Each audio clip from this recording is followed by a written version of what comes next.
Welcome, everybody, to the Big Dudes in the Trenches. I am Doug, and over here for the first time in I don't know, a week, A maybe, I week? guess, It's technically. only been a week. Calm down. It feels like Lord. forever, man. It's so long without you. I didn't know what to do with myself. I tried a whole solo show Monday, and almost nobody showed up live on Twitch, which we need you to do. If you're listening to this via audio, come check us out on Twitch because it's better. It's a better experience, It just being is. honest. We aren't the best at video production and quality. Like we're still getting there. So if you would like to, offer your services to us as well, we'd love to bring you on. Right. But for right now, like this is what we got. It's pretty cool to see though, and we're really bad about reminding people to say, hey, by the way, if you're an audio listener, this kind of sucks for you right now. There are definitely some things to look at other than just our pretty faces, which that statement's debatable, but the slides are not debatable. They're really cool. So that's where we are right now. We're live on Twitch as of Thursday night, which means Thursday Night Football is happening literally right now. We do not watch such shenanigans. We don't believe in that sort of thing. Thursday Night Football is an abomination. So even though somebody Yeah. it's like a decent game today, I believe. Bills Patriots. I mean, the Patriots are wearing the throwbacks too. It's kind of cool, but also it's Thursday night, which means fuck that. Let's talk about other things. And I guess let's go ahead and get started. And I will say before we even bring up the slides, there is injury news. Injury news sucks. I mean, Von Miller's on the IR now. That I don't want to spend a lot of time talking about that. Honestly, there's way more things we can get into later, not related to injuries. So yes, some players are getting healthy again.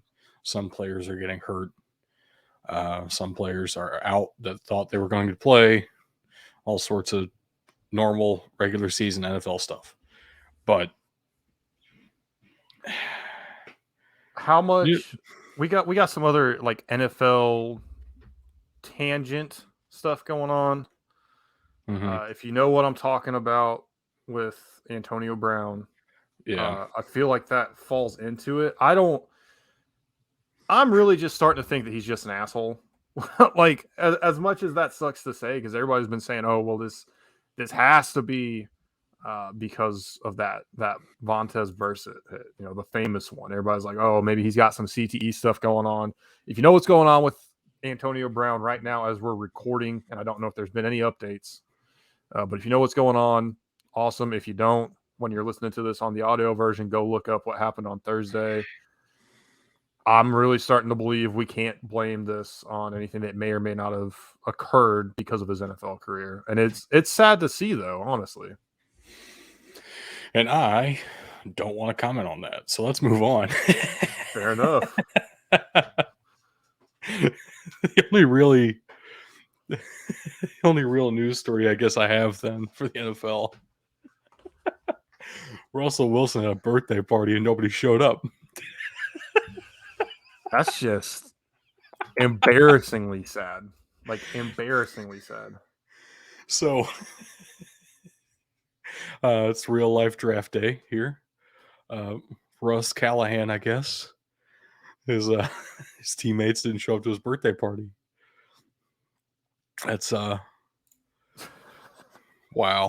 I don't even know what to say.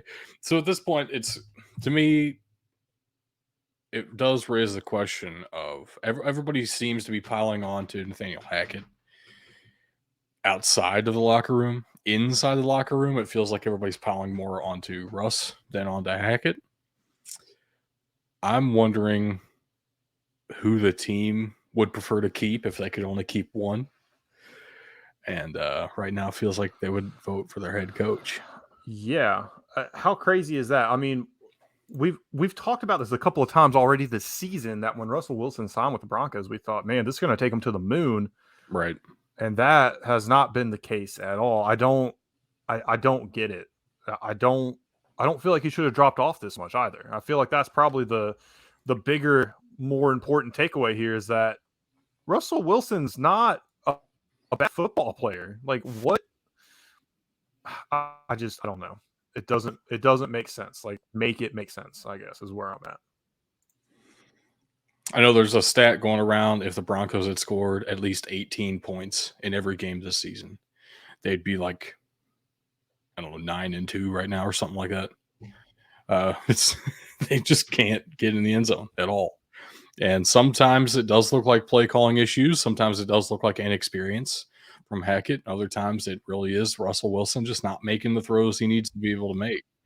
And I don't understand it entirely, but uh, maybe I wonder maybe Pete Carroll's I just the wonder if goat. he's got an injury. Well, yeah, I Maybe. mean that could be it too.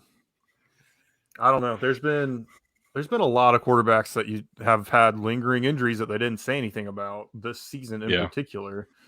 And we're Aaron seeing kind of Rodgers. Aaron Rodgers, Matt Stafford's elbow Yeah. injury was not very highly discussed until the season started. I mean, there's a lot. So, I was and about to say people are Justin Fields, but he's talking about it, so yeah. it Well, doesn't and exactly fall in the same category. people are suspecting that Josh Allen might have an injury as well too. I mean, Mm. I've seen that kind of that rumor kick up a little bit. So I mean, it's everybody. And if you've Nobody's seen immune the to State this. Farm commercials, we know Patrick Mahomes is injured from not getting his jazz bath. Oh my That god. is a thing. All right. So, other than that, really, it's just injury stuff. And it's fun to shit on the Broncos right now. So, let's jump into the games. Everybody else is doing it. If your friends were going to shit on the Broncos, would you? Yes. Absolutely. So, we like to pick winners of games around here, or at least we try to pick the winners. All of us are above 500 at this point in the season, which feels good. It It's took me some work impressive, to get really. there. I'm banking on that not being the case very soon, but we shall see. Let's go ahead and jump forward to, I just say jump forward because it's the next slide, but really we're jumping back in time because we haven't talked about Monday night's results yet. Of course, you picked the Steelers. They did win by a touchdown. Uh, I have been saying, watch out for Jeff Sunday now. This was a Monday night, so I think my point still stands. You just I can't win on think Mondays. It's all right. I think what I've realized is I'm doing really good at picking primetime games, but just regular Yeah. games. Which, in fairness, I pick the Bears because I'm not going to pick against them on this show. I refuse. Yeah, but then you Um, don't have to take the Bears game every week. I I didn't, and I'm not taking them this week. I literally took them because I thought maybe Justin Fields would play, and if he didn't, I was very curious to see how it would shape out. And two of the Bears' best players got hurt, so it worked out horribly. And it quit was quit adding logic and facts to my ribbing of you. This is no, all. I refuse. So since you have a good streak going on prime time, I guess I ought to watch out because you are picking the exact opposite of me on Sunday and Monday night. We start off with Sunday night Colts at Cowboys. Hey, it's Jeff Sunday now, man. I'm taking the Colts. Here's the real thing. I am legitimately going to take the Colts every primetime game that they're in the rest of the year, simply because I hate the fact the Colts are in primetime. And it irritates me. This is a really bad team. They don't deserve to be in primetime. And so Yes, let's intentionally make fun of them at every opportunity. And I'm going to pick them because I it's I funny for me to pick them every time because I have the lowest record in the NFL in the pick'ems this year. That's my if entire logic. if the Cowboys sucked, this game would get flexed out of prime time, no doubt. Yeah. The Yeah. problem is I don't even. I remember trying to find a game of the week for myself, and I don't. We pick I mean, games, but it's not a right. strong week in the NFL this week, so I don't even know There is if an the Colts obvious were one that good. none of us took, but even still, I mean, like 49ers Dolphins is going to be good. Spoiler, we didn't take that one. Surprisingly, didn't take that one, but at the I same know. time, like, what's the real implications of it? Both those teams are still going to the playoffs, win or lose this game. True. True. Uh, Same But that's cannot be not the said for game. Colts Cowboys. Yeah, the Colts are not going to go to the playoffs in all likelihood. I don't think Unless they've they win officially this been game, that eliminated. would really start kicking some things off. I don't If, see that happening against the Cowboys, though. Tug agrees with me. He's taking the Cowboys as well. I They're really don't see playing it either, but I'm taking the Colts too. because fuck them. They're playing too well. They're at home. Yeah, it's going to be a Cowboys win here. I am curious to see how the running back situation is going to look. Somehow, Yeah. Tony Pollard, doesn't follow up a great performance 4 days later on Thursday on Thanksgiving. Go figure. Who would have thunk? But with the mini bye here and Zeke coming off a great game as well, look out for that Cowboys running attack and out of the backfield really all night. Monday night, it's Saints Buccaneers. You and Tug are taking the Bucks. I'm taking the Saints. I'm going to stick with it. I do feel a little bit out on a limb here. What's your thought process here taking the Bucks? I think both teams are dog shit right now. I'm taking the best player, and he's at home. So I guess Yep. that's my only justification here. The Buccaneers have not looked like a complete team. Honestly, if they were in any worthwhile division, they would not be making the playoffs this year. But they probably will because the Saints are equally, if not worse, dog shit. And then you have to pick with playoff Tom Brady. So I Right. don't suspect I'll be picking against the Bucks as the season continues to go on. But I am here, and that's because while Tom Brady is the better player than whoever the Bucks are going to have starting at quarterback, because it's a carousel there right now too, I don't have any faith in the Bucks skill positions because they haven't done Right. anything to make me have faith in them so far this year anyway. So why would that change now? You know what would be absolutely hilarious? Tom Brady lost 2 Super Bowls to wild card Giants teams. Mm-hmm. It would be so just mega mind galaxy brain moment for the NFL if they got the Buccaneers into the playoffs at like 9-6-1, and then they go on this Super Bowl run and take out the definitively better AFC team. I thought you were going to say have them host the top wildcard team, the Giants, at home, and the Giants just fucking steamroll them. I mean, that would be fun too. Not gonna lie, that would probably be more fun for me. But you can't just not have Tom Brady win the Super Bowl. What is this? Not the NFL? All right, moving along. We're going to take the tinfoil off here, I promise. We got Chargers Raiders as my game of the week. Tug is taking the Chargers. I am taking the Raiders. For our audio listeners, Doug, who are you going with? I am also taking the Chargers, siding with Tug once again. Wild move. I don't normally do this. But all right. So I don't like picking road teams. That's kind of a thing of mine usually, especially when they're relatively tightly contested. Like I do suspect this game will be. It sounds like a decent matchup on paper. But there's something really wrong with Derek Carr this season, it feels like. And it's not just down to Devontae Adams. Yes, he's getting the lion's share of the targets. He should. He's 100% more talented than every other player on the team. But it's also like sometimes Derek Carr's forcing the ball to him. Sometimes he refuses to throw the ball to him because it feels like he's forcing the ball to him. There's some weird dynamics that haven't worked out yet. And I don't understand the dynamic there well enough to put any faith in this team. Not that the Chargers are figured out themselves. It's just I really don't trust the Raiders. Yeah, absolutely. And I get that 100%.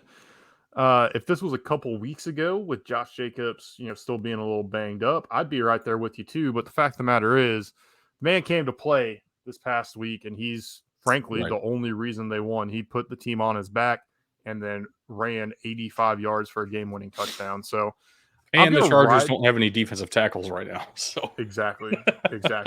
And so it might be a little bit of a stretch, but I'm gonna ride with Josh Jacobs and the Raiders, not Derek Carr and the Raiders. So we'll see yeah. if this pays off. I know the atmosphere in Vegas is going to be electric.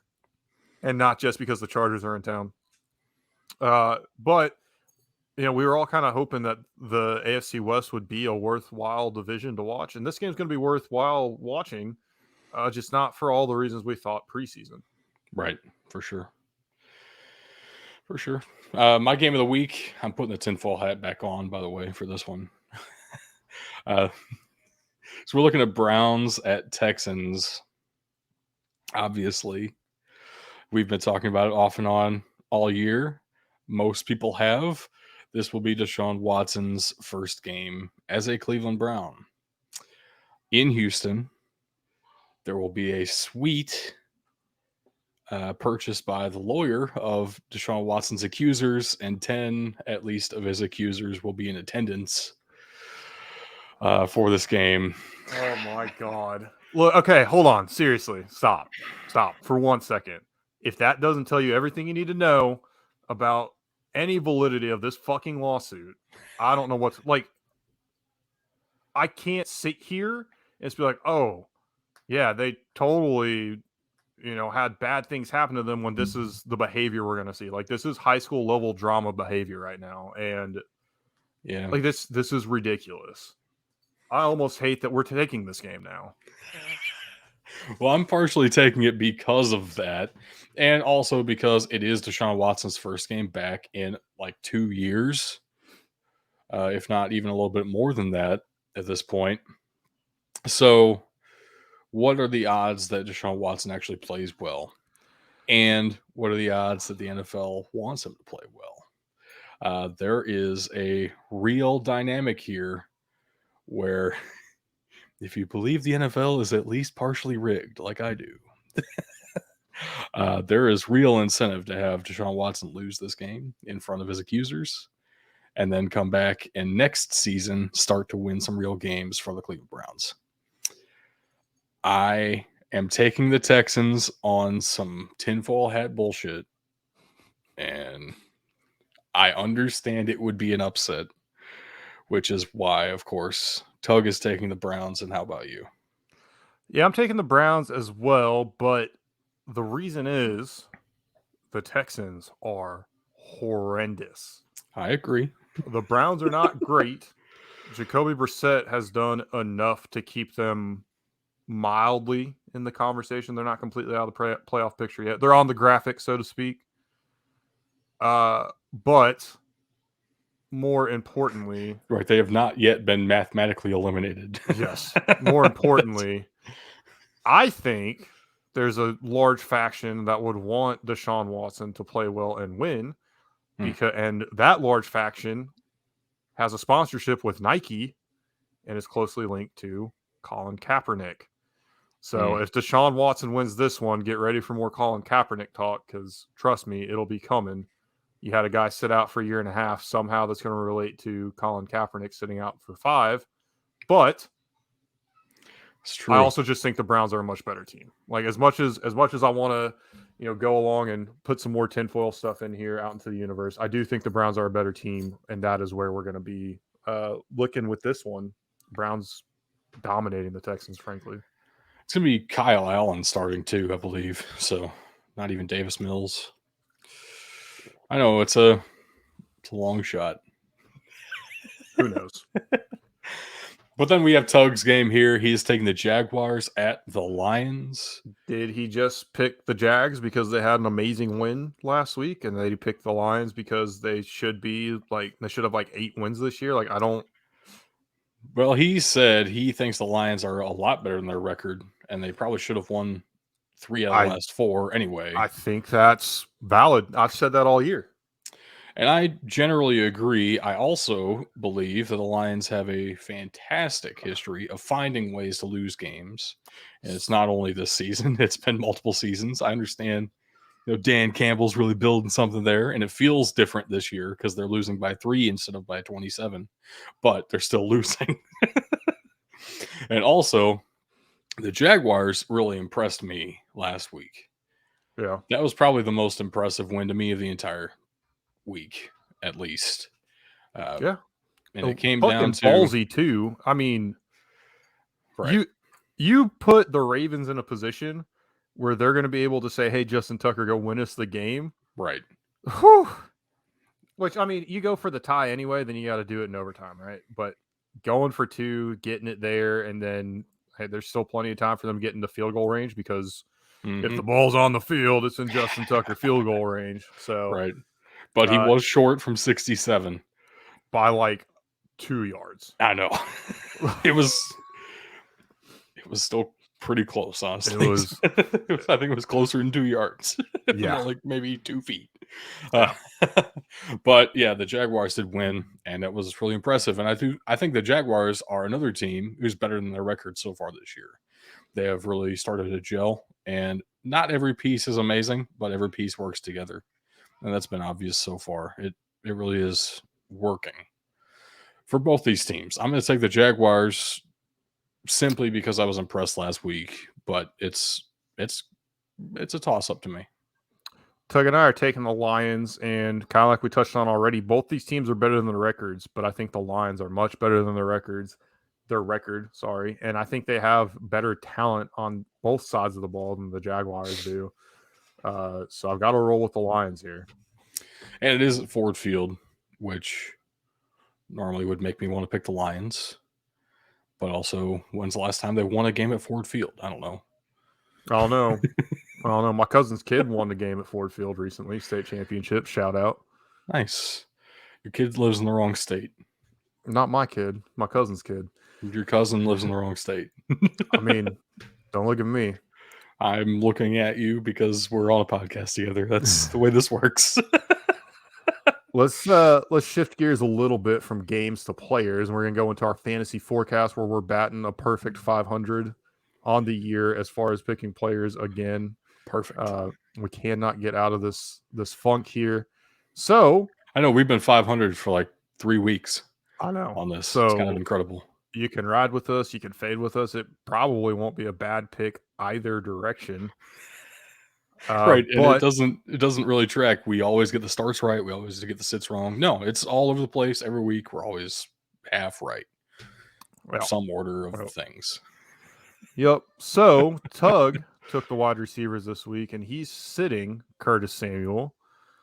Washington's been on the rise, but this is a tough matchup, especially in the secondary. He's going to sit Curtis Samuel. Maybe he's right. He also might be inflating his own team a little bit here. I think he doesn't account for the fact that Curtis Samuel has some game-breaking abilities the same way that Tyreek Hill does. Maybe not to the degree, but when you're looking at the Washington offense, Samuel is definitely a 2. Take that as you will. It very well could work out in his favor with Scary Terry getting more of the attention from the secondary. I don't want to sway you one way or another. This is just Tug's advice and kind of my inputs on it as well. That moves us to the start, which if you're watching live on Twitch, you already know who it is. But if you're an audio listener, dragging it out a little bit longer, it's George Pickens for the Pittsburgh Steelers. His relationship with Kenny Pickett, as far as on the field, that dynamic, it's come a long way, and it's a really, really favorable matchup against Atlanta. I absolutely agree with this start. You should start George Pickens anyway, but this week especially, this one seems like kind of a low-hanging fruit pick here. Moving right along, I took the running backs, and I feel very confident in these. Why is that? My sit is Jonathan Taylor, he's the only shot the Colts have of having a good game against the Cowboys. The problem is the Cowboys defense is really fucking good. And Jonathan Taylor, he's improved this season. He's getting to a point where maybe you're thinking he's earned his spot to be back in your lineup. Not this week. This is not the week you want to go full in and play him. I'm sitting him, and if he breaks out in this game, then yes, absolutely play him the rest of the way. You can have faith that he's going to serve you well the rest of the season. But this game, it's too high risk this late in this fantasy football season. That said, this pains me a lot to say, but I'm starting Aaron Jones. Why? I don't know if Aaron Rodgers is playing. Number one. That's reason number one. Number two, Bears suck. And their run defense has sucked all year. Their pass defense has sucked all year. There's not a lot of good things about the Bears right now. If Aaron Jones can run away from Jack Sanborn, he's going to eat all day. He's going to have some big runs. He's going to get a lot of touchdowns because as soon as they get within the 20, they're especially not going to let Jordan Love throw it in the red zone. They're going to hand the ball off to the best runner in the red zone. That's Aaron Jones. Yeah, this one was a no-brainer to me, and it makes me very sick. I'm going to wash out my mouth right now. And let's be real, I think you could probably outrun Jack Sanborn. So I don't know about that. I'm pretty fat. No, that's why I didn't say I could. I'm betting on you. A lot of misplaced trust there. But let's get out of the NFL. That tinfoil nonsense I got going on, cooking in the big league. The old nugget. College football is where my heart belongs, and we have a lot more to talk about in college football anyway. So let's get firing. First up, yes, college football playoff rankings are out. They come out every Tuesday, which means we don't get to talk about them the early week. We have to talk about them on Thursday when we do this show live on Twitch, if we haven't said that already. Yeah, makes sense to me. I don't see any real issues with this. Compared to the BDT model, of course, we do have Ohio State above USC, as basically every computer analytic program I've seen has. And I've seen also some discussion that really the playoff committee ranked USC above Ohio State simply because they're expecting USC to win the Pac-12. Now, that's a real change in the way they've done things over the past couple of years. Based off of resume and everything right now, Ohio State probably would still be above USC, and then USC would jump them next week if they do win. I kind of agree with that sentiment. At the same time, we lost the game by a lot, and I'm perfectly okay with not being in the top four, to be honest with you. I know we're going to talk all the conference championship games later. We might have the first two Big Ten team college football playoff this year. There's several paths to this. I think USC probably is a lock to win the Pac-12, but I'm riding with TCU. I'm spoiling my pick here. I could absolutely see Kansas State winning and the Pac-12 being left out in the cold yet again. I could also see Utah winning, honestly. Yeah. Both are very possible. The other things to note here with the college football playoff ranking, Kansas State breaks into the top 10 with no top 25 wins and 3 losses. Kind of setting up that Kansas State will be in a New Year's Six Bowl, which is interesting to me. Not sure why the committee wanted to make sure that happened. And of course, we have Tulane in our top 10 because the group of 5 gets no love from the committee. I think what's disgusting about our rankings, and then like our rankings are all done with a formula, right? Mm-hmm. So I can only be so upset with it. But Alabama being above Tennessee in our rankings, like I know. Computer did that. There's only so much we can do, right? Right. There is no reason at all that Alabama should be ahead of Tennessee. So I just want to say person by person vote. I completely agree with you. I also think the order of Penn State in those 3 there is very important to consider because the computer model has, our BDT trench ratings has Penn State above both of those teams. I don't know if that's realistic necessarily as far as voting would be concerned, but at the same time, if I were actually going to vote this, if I were like submitting a top 25 to the AP or whatever, I would probably have the top 5 the same way the committee does. I would probably go Tennessee, Penn State, Alabama. I'd agree with that. I would probably go Penn State, Tennessee, Alabama, because Penn State's 2 losses are to Ohio State and Michigan, if I'm not mistaken, right? Right. I mean, so you've got 2 quality losses to teams that are that have only lost. Ohio State's only lost to Michigan. See, I I'm just almost agree with that, but then you have to consider Penn State doesn't have any top 25 wins either. yeah. They only have 2 top 5 losses going for them on this resume. Yeah. I would probably, if I were voting, I think I would do Tennessee, Penn State, Alabama. I'll tell you this much. I don't work on Saturday, but I work on Sunday, and you bet your ass I'm going to be glued to my television before I go into work to see the selection show, because this is going to be very interesting when all the chips fall after all the conference championships this week. Especially if like LSU pulls off an upset or something, Oh my god. or the spoiler makers make it happen. Right. Right. All sorts of things Absolute possible. chaos. Before we get into more college football news, I do want to say there have been a couple of big time arrests going around the country right now in college football. I know we talked a little bit about the Antonio Brown situation up top with the NFL stuff. College football, there are some worse things happening. I don't really want to talk too much about it. I will say, I do believe innocent until proven guilty. Yeah. At the same time, Absolutely. if Jalen Kitna is proven guilty of what he is accused of, I personally am very glad Florida still has the death penalty.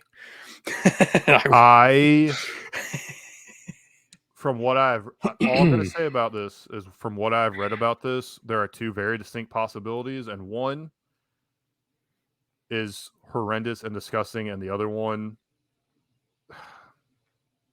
is problematic in a very different set of ways. Yeah. Yep. I will change the slide so we can change the topic, and I will be right back. Okay. Well, while he's gone for a second, I do want to talk about, if you're not watching, this alone is reason enough to watch us live on Twitch, because we have a picture here of the hotel rooms for the Cheez-It Bowl, which are all decked out in Cheez-It gear. It's entirely a Cheez-It room. It's kind of incredible. Everything about this is, I don't even know what to say about it. It's full on Cheez-It stuff. The bed it's Cheez-It blankets, Cheez-It pillows. The room is painted red and yellow. You wake up feeling cheesiest right there, I guess. That's all you can say about that. Dude, I wish my room looked like this. What are we laughing at? This is amazing. I also have heard that some fans will be able to experience replicas of the Cheez-It hotel rooms created on the field the night before the game. I don't understand how that's exactly going to work. Why would they not just make more Cheez-It rooms? Are we opening a Cheez-It world? Like, you notice the theme park in the background, right? That would be incredible. I need to go to Cheez-It Land is what I'm hearing. My kids would love Cheez-It Land. Come on. I would love Cheez-It Land. Who wouldn't love Cheez-It Land? Take me to Cheez-It Land. Oh man, there's nothing else to say about this. It's just a Cheez-It hotel room. It's completely decked out in Cheez-It stuff, but it's so hilarious. It's fantastic, really. Let's keep moving though. What else we got? So we've been talking about it already. Purdue and the team up north will be facing off in the Big Ten championship game this coming weekend. Unfortunately, Purdue's quarterback, Aiden O'Connell, has found out like 2 days ago that his brother passed away. We do have a statement up on the screen. I don't know if we necessarily want to read this on the show, but it's tough. Anytime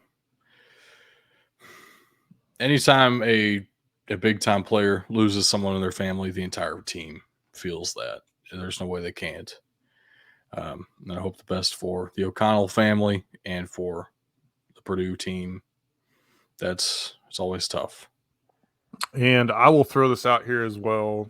Hats off to the Michigan fan base donating money to the Boilermaker Alliance, Purdue's NIL collective, I don't know if this money will end up going to Aiden O'Connell in particular, or perhaps they're expecting the Boilermaker Alliance to donate this to help towards funeral costs or whatever. But a lot of Michigan fans have been donating $16 increments in honor of Aiden O'Connell's number 16 and in memory of his brother to this Boilermaker Alliance. So it's awesome to see that even on the verge of not only a Big Ten title, but potentially a second college football playoff berth for Michigan, that their fans are going out of their way to show some love to Aiden O'Connell, his family, and the Purdue Boilermakers in general. Absolutely. That's tough. So, a little bit more in honor of those who we have lost. The Brian Piccolo Award. Brian Piccolo, if anybody doesn't know for some reason, former Wake Forest player, by the way. And there's an award named after him in the ACC going to a Wake Forest player this year, Sam Hartman. I know this one's close to you. I'll let you take this one. Yeah, so I mean, real short and simple piece on Brian Piccolo. He died of cancer while he was a member of the Chicago Bears.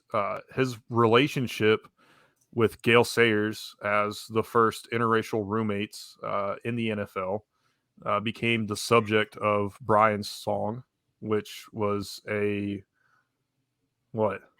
I'm sorry. This is the way my mind works. I related it to that Vine. That guy goes, and they were roommates. I'm sorry. That's actually pretty good to bring it up a little bit because Gail Sayers actually is a movie star. If you didn't know, he played himself in the original Brian song.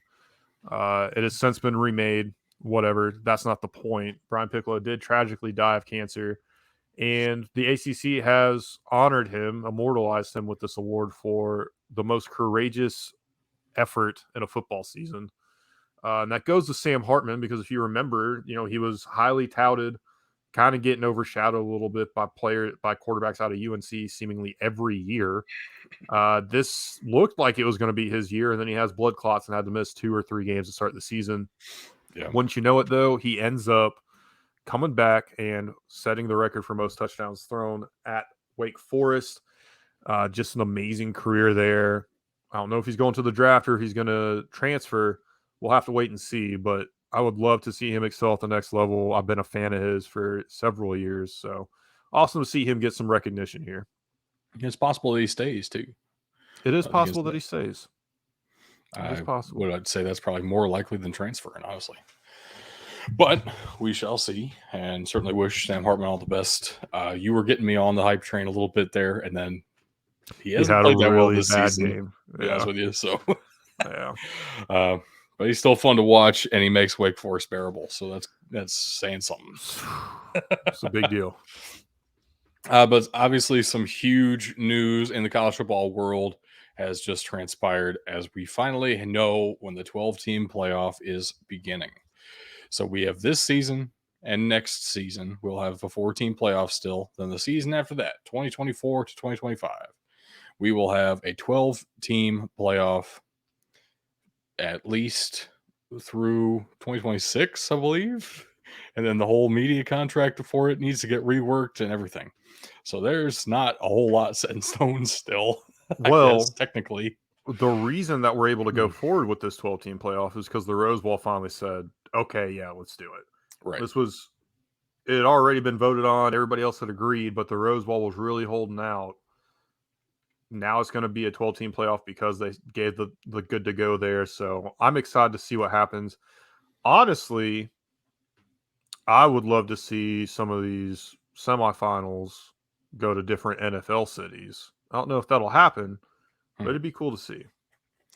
So what we do know right now is that the first round will be played at home stadiums of the higher seed, which is cool. The second round will be at neutral sites. I believe it's still going to be a rotation of the major bowls right now.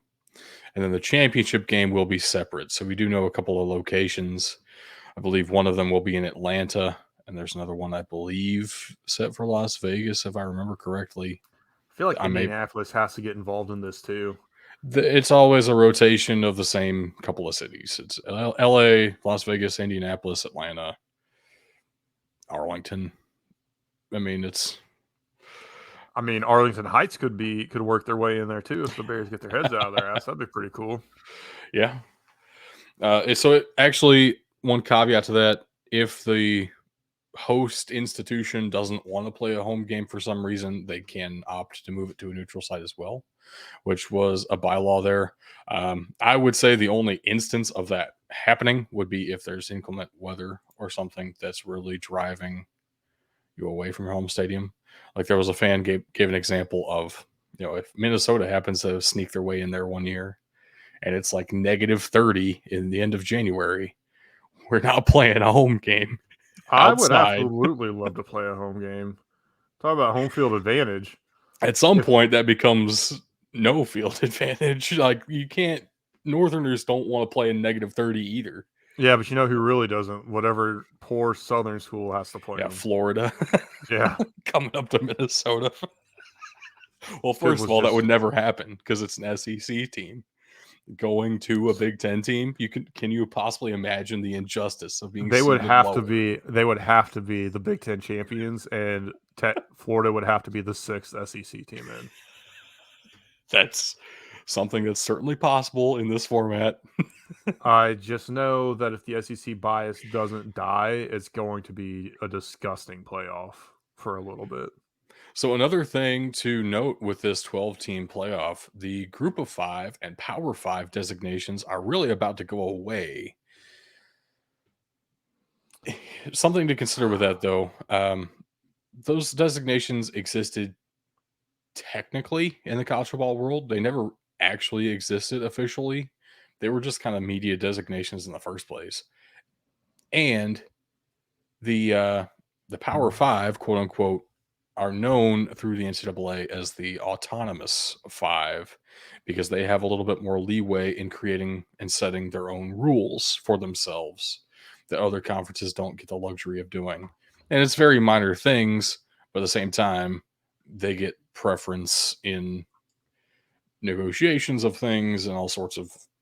There still is a delineation here. But the main point of focus for the 12-team playoff and why it comes up here, there is no stipulation that the Power 5 all get their champion in, and then there will be one of the top group of 5 champions. It is the highest ranked 6 conference champions get a seed here. So technically, It's still going to end up being the same thing, unfortunately. it's possible that it won't be.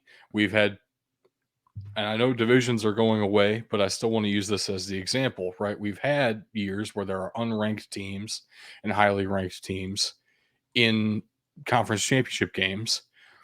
Say Northwestern upset Ohio State Mm-hmm. 3 years ago, right? That's now a very low ranked conference champion.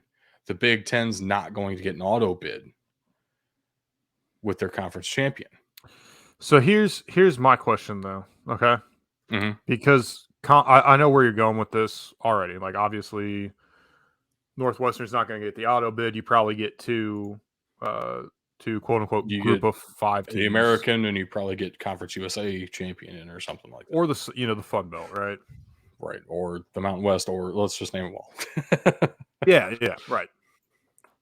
But does that mean that Ohio State is going to become or at large bid over Northwestern? And I'll say it again because we have a Yes, little bit of a glitch here. Does Ohio State become your at large bid over Northwestern, even though Northwestern was a conference champion? Because the other part of this is being a conference champion's always been a big deal. right, And to continue on with this train of thought, right? We're already looking at it. We could potentially have we could only have one undefeated team going into this. We could have no undefeated teams going into this college football playoff, which I think would be the first time ever. I don't know. There's so many unknowns here. We have unknowns even going into this college football playoff, right? So right, right. it's tough. So another thing that we don't know about the 12-team playoff, there is talk of whether or not it will be reseeded. So let's say if the big example this year, if all the favorites win, the current 12-team format would look something like Ohio State playing Tulane in the first round at Ohio State, and then the winner of that going to USC. Is that necessarily the case? Is Tulane going to have to get reseeded then and potentially facing Georgia in the first round, in the second round, then if they were to beat Ohio State? We don't know that yet. As of right now, it looks like it would be set up more like the FCS playoffs, where those matchups are known ahead of time and it's not reseeded. But there are still some things on the table here that we're unclear of. Just in 2 years' time, we will have a 12-team playoff. We'll have a college football video game again. USC and UCLA will be in the Big Ten. We're going to have Kennesaw State. Texas and OU in the SEC. Maybe in 2024, most likely the next year. Kennesaw State, Sam Houston State, Jacksonville State, all in the Conference USA. University of Texas, Rio Grande Valley will be in the FCS at that point. All right, let's get on to coaches, and I want to start off with one that we don't have any confirmation on. You might have talked about it earlier this week. Gross. It's not no confirmation. It's not Ren Baker. But everything swirling about Deion Sanders has been extremely intriguing to me. Yeah, and I don't want to talk about that unless we know something, because there's so much speculation right now that I feel like we can get into a half-hour discussion of what he's potentially going to do. The thing right now that we know for sure, he said he has a contract offer from Colorado, and we also know he has a game this Saturday. So there's kind of... And he said he would let recruits know after the game on Saturday. So he's going to make his announcement after the game on Saturday is my assumption. And I'm going to maintain that I don't think he wants to leave Jackson State, but it's also Deion Sanders. I think he enjoys some of the spotlight here. Even in a recent interview, he said, I've got very strict rules for the players, but I still got to show up to their house with the gold chain. I still got to be prime. Like, I can't be Coach Deion Sanders the whole time. So I think I think there's probably some of that playing into this. And at the same time, like, he does owe it to his team, and I respect him a lot for this, to finish out the season at least. Finish this game and give all of his attention to them. If Jackson State does win this weekend, though, they would be heading to the only bowl game in the FCS, the Celebration Bowl. So that'd be tough. But it happens all the time. We lose coaches before bowl games. We get new ones in for bowl games. Speaking of which, we have all sorts of hirings happening right now that we know for sure. We don't know for sure about Deion Sanders. But we know for sure about some other ones. Starting us off, this is actually an athletic director hire. Ren Baker, coming into West Virginia, has no ties to West Virginia necessarily, but he was assistant athletic director at Memphis and at Missouri before taking over as athletic director at the University of North Texas most recently, and now getting the job at West Virginia. With this decision also came the announcement that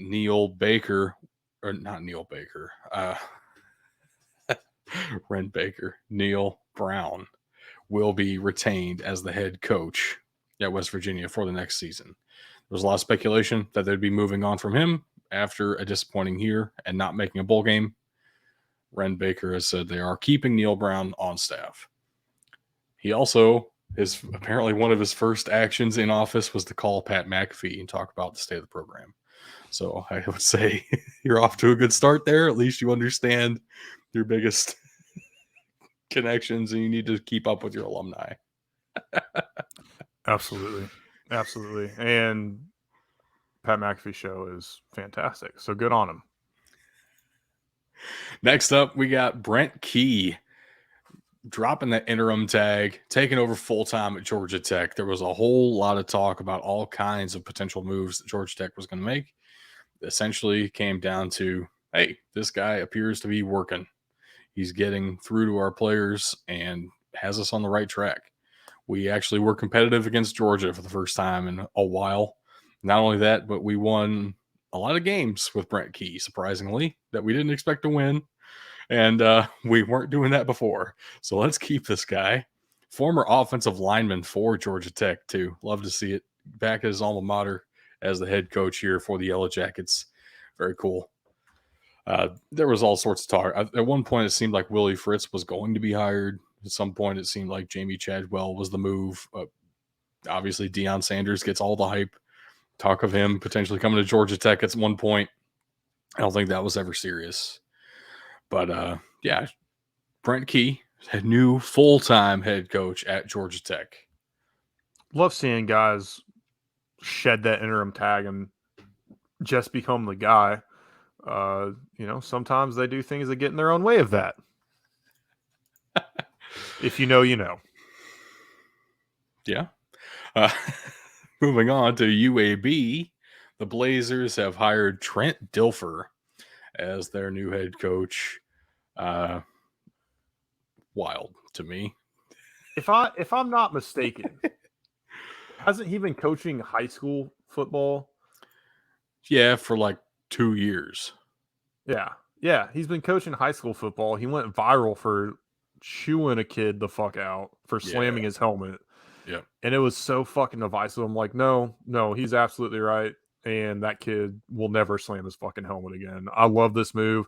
I can't wait to beat him for that beautiful, beautiful bronze rack wrist. Go back to that real quick though, because I do want to say the UAB players did not want this to happen. It makes it even better for me. They wrote an open letter to UAB's president saying that they wanted to meet with the president at least to discuss this. The captains never got a meeting with the president at all. This decision was made fully by the president. Not even the athletic director was involved. Just straight up said, this is our guy. This is who I want. So the players wrote this open letter to the president of UAB saying, hey, we respect your time and schedule. At the same time, your secretary said you didn't have time to talk to students ever for like 2 weeks there. What's going on? What's up with that? Also, this is a quote from the letter. I thought this was interesting. This team loves Coach Vincent, their interim head coach, Bryant Vincent. This team loves Coach Vincent and believes in him. He is our head coach. He's a great leader, and we follow him. We have had memorable moments throughout the championship seasons and bowl wins, but we have never been closer as a team or had a tighter brotherhood than we do now. That is a roaring endorsement for their interim head coach. Kind of tough. I don't even believe he got an interview to be the full-time head coach. So Trent Dilfer, watch out for the transfer portal. Because if Vincent gets picked up somewhere, there they go. And as we go to this next coach, shout out Crazy Frog. Thank you for subbing. 2-month sub streak here. Hey, nice. Next up, we have Tom Herman, headed to the Florida Atlantic Owls. Okay. If you know Tom Herman, you probably remember him as the head coach of Texas. He was the head coach of Houston before that, did very well, won a Peach Bowl. With Texas, won a Sugar Bowl, won 4 bowls actually as the head coach of Texas, and then got fired because he wasn't winning enough. And if I remember correctly, he also wasn't beating OU. That is correct, but nobody was at the time, so doesn't matter. Sucks to suck. Yeah, that's true. I don't think Texas has been as good as they have been since they fired Tom Herman. At the same time, they seem to be on the right track. I don't know. We'll see what happens with Sark. Anyway, Tom Herman hasn't been coaching anywhere this season. The previous year, 2021, he was an offensive analyst for the Bears in the NFL. But going back to college, there was some speculation he may be interested in the Cincinnati job. He is from Cincinnati, but ended up taking the job down in Florida instead at Florida Atlantic. I am kind of surprised he would have been going back to the Big 12 and coaching a team that he was very familiar with. So going a completely different direction and staying in a conference that he dominated, that does kind of make sense. So we'll see how this plays out for him. Next up, some FCS moves here because we like the FCS around here. It's fun stuff. Charleston Southern has a new head coach. This is I believe, Gabe Giardina. Not exactly certain on that. Nobody could tell me. So pretty sure. He's coming back to Charleston Southern, actually. He spent some time there as a running back coach and then left and came back again as an offensive coordinator for Jamie Chadwell, which is interesting. That was before Jamie Chadwell obviously took the head coaching job at Coastal Carolina. But yeah, Gabe Giardina is back with Charleston Southern. That's cool to see. Hopefully he does well here. Love it. Next up is Wofford, is how the president of Wofford pronounced it in the press conference today. I've always called it Wooford, but Wofford apparently has hired a I new head wonder coach. why you would call the Wolford dogs Wolford. Yeah. They had an interim head coach. They have made him their permanent head coach, Sean Watson. Unfortunately, if you're watching us live, they did not release a new graphic for their head coach. So I took the interim graphic and put an X over the interim. Beautiful. That's what we're dealing with at the FCS level.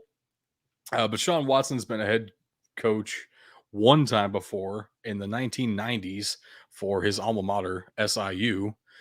He also has 40 total years of coaching experience around various levels of college football. He, like I said, he has been the interim head coach at Wofford for most of this season, actually.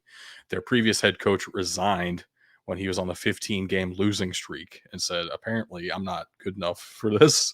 So I'm going to do right by these guys and give them a coach who knows how to handle it.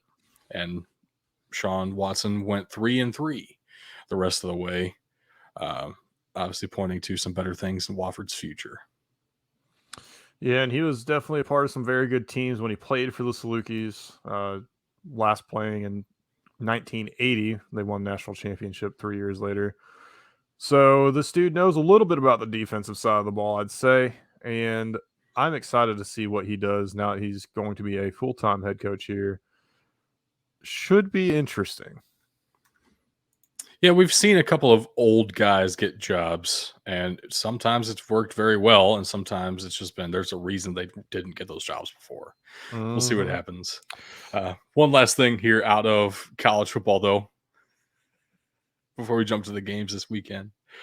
We have the Japan US Dream Bowl 2023. This is incredible. This has this has vibes of propaganda from around the 1940s. Just with some of the graphical looks of it. This is Japan's own graphic for this. And I think it looks incredible. So I love it, though. this will be the 9th Dream Bowl ever. It's normally an all-star game between a collection of D2 and D3 players from the US and Japan's collegiate all-star team. This year, however, if you flip to the next slide here, the Ivy League has signed on to play in the Dream Bowl. It will be an all-star team, but making up just a one team with players from all 8 Ivy League institutions. I don't know why that sentence was so hard for me, but that's what it is. All 8 Ivy League institutions will have at least one player, and I believe it will be all of them will have multiple players on this team. And go to Japan to face off against Japan's all-stars. But this graphic is so boring. Go forward again. Go back to that Japan one because it's cool looking. It actually has football players on it, and this one was very crazy. clearly made by people who don't care that much about football. Oh man, yeah. I'm intrigued by this because I feel like it's always been a good game because the D2, D3 players are about the same level as the Japanese players. I don't know that the Ivy League is necessarily going to be that different, but at the Right. same time, they could very well just dominate this one. Which would also be fun. Not gonna lie, I would kind of enjoy dominating the Japanese. Where we go? We're We've keep done it. going. We've done it before. Anyway, we got plenty of games to pick this weekend. We have all of the conference championships at the FBS level. We have round 2 of the FCS playoffs. All kinds of exciting This stuff is where going I on. catch up. Just saying. This is absolutely where you start to catch up, but I'm maintaining my lead so far. We both went 9-6 last week, so Depressing. you're gonna catch Tug anyway. We know that I for sure. I absolutely will catch Tug. Let's start off with a group of 5 conference championships for as long as we can call them that. Apparently, uh, starting off with Conference USA, we have North Texas at UTSA, officially at UTSA in San Antonio. This will be Alamo actually Dome. Friday night, uh, not on Saturday. Very much looking forward to this one, but I do also expect the Roadrunners to run away with it, pun intended. Tug is also taking UTSA. I'm going to be very, very basic and simple with my analysis here. UTSA, they beat Memphis last year. That's not what I'm looking at. They definitely would have beat Memphis this year, and North Texas didn't. So, pretty easy for me to go with UTSA. And both of these teams will not be in Conference USA next year. So, it's very fitting that one of them is going to take the title and run away forever. Absolutely. Next up, we do have the MAC championship game, which it's a crime that this game is not played on a Tuesday or Wednesday night, but it will Mm-hmm. be on Saturday. This is Toledo is not at Ohio for this one. Toledo is against Ohio. This game will be played at Ford Field, which is very cool. Love that.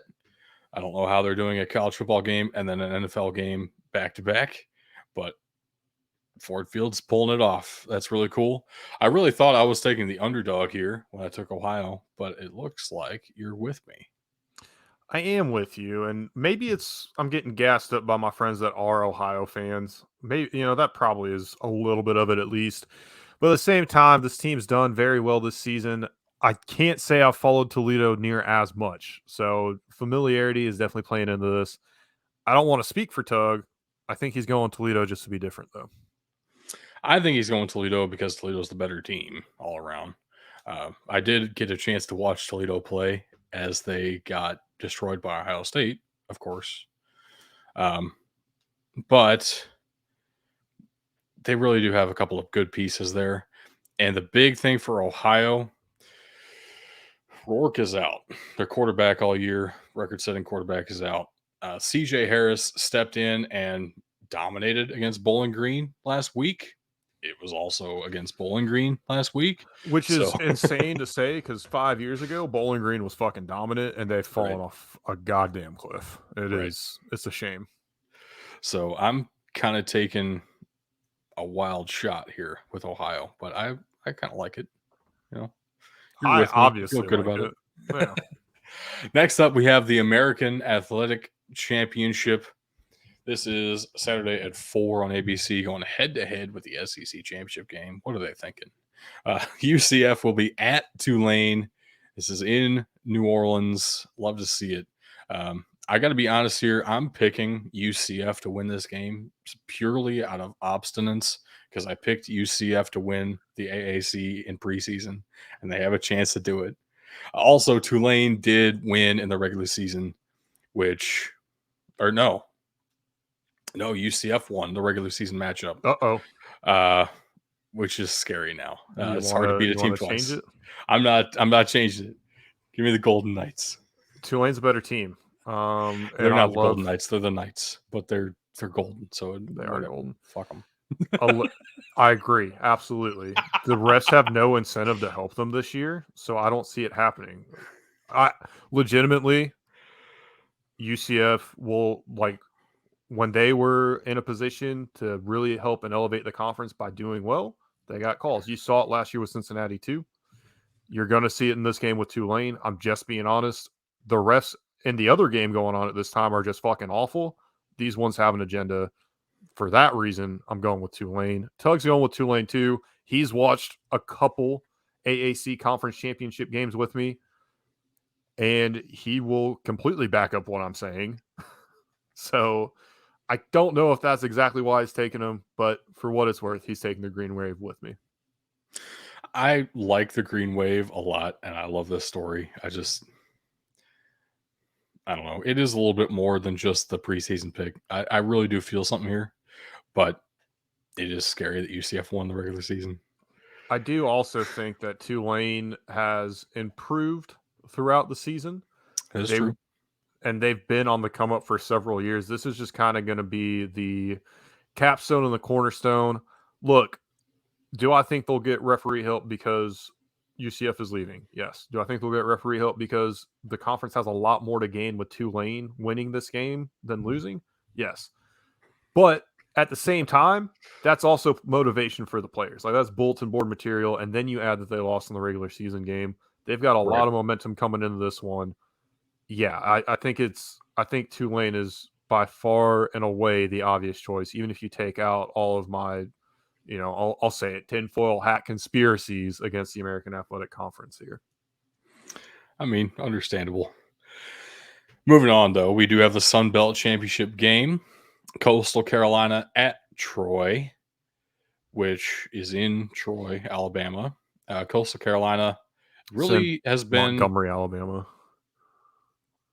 Yeah, but it's at Troy. Yeah, yes, that's what I meant. You knew what I meant. Anyway, Coastal Carolina has definitely been on a down year, it feels like, compared to where they were last year. At the same time, they're still really good. Troy's almost come up out of nowhere here to dominate the Sun Belt West in a way that I really didn't expect them to, even though I said before the season started, Troy was a team to watch out for simply because of how much I like that defense. And that defense has really proven some things. The offense has come to play a lot more than I expected as well. I'm taking Troy here, and I really do think they will be the favorite in this one. And at home. Tug is also taking Troy. I didn't go this way because I was really conflicted, going back and forth a lot, and I'm just not feeling Troy all the way. I think there is something to be said for how this team has come up, but that experience, the moment getting too big, might get to him a little bit, and that might be the little bit that Coastal Carolina needs to win this one. Because you're absolutely right, Troy is the better team. But there's a lot of intangibles that I'm taking into account here that I think is going to benefit CCU a lot. Another sneaky fact that may have helped my Troy pick here. It appears Jamie Chadwell is leaving for the head coaching job at Liberty.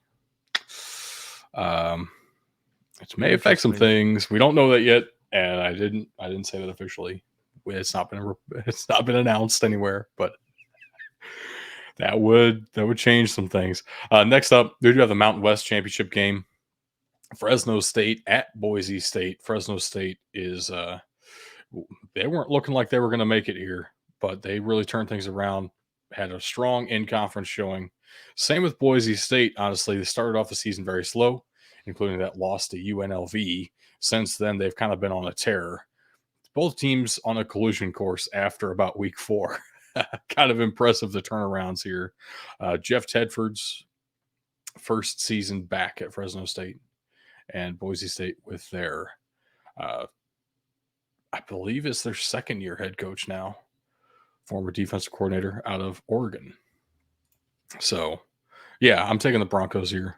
They're definitely far and away the favorite in this one, I think, for a good reason. Fresno State is a little bit lucky to be here.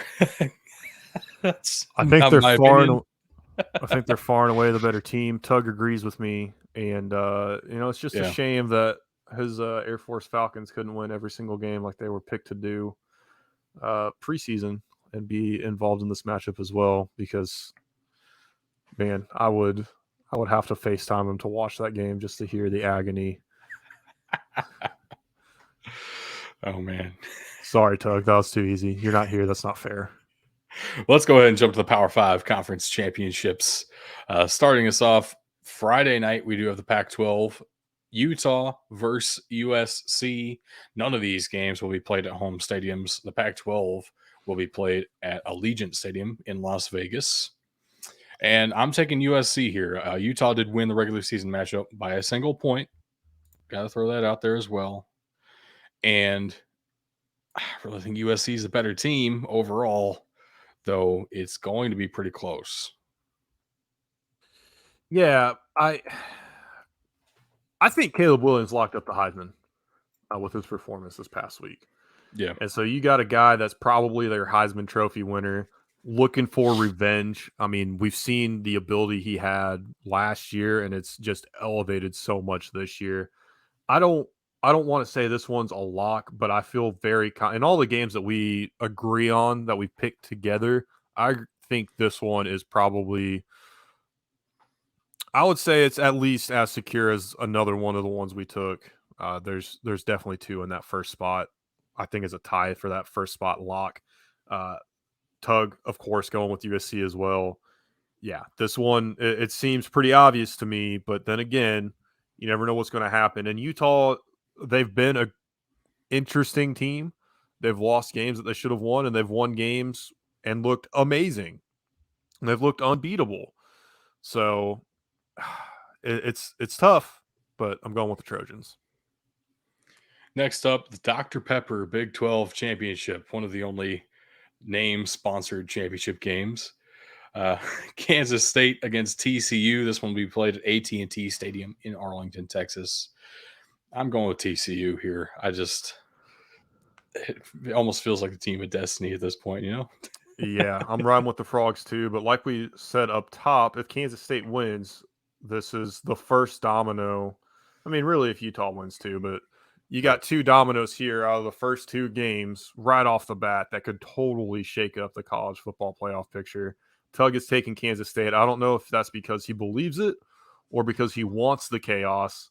Look, No, I think there's a real argument to be made for Kansas State. It's just absolutely because you know. I don't want to change this into a college football playoff talk.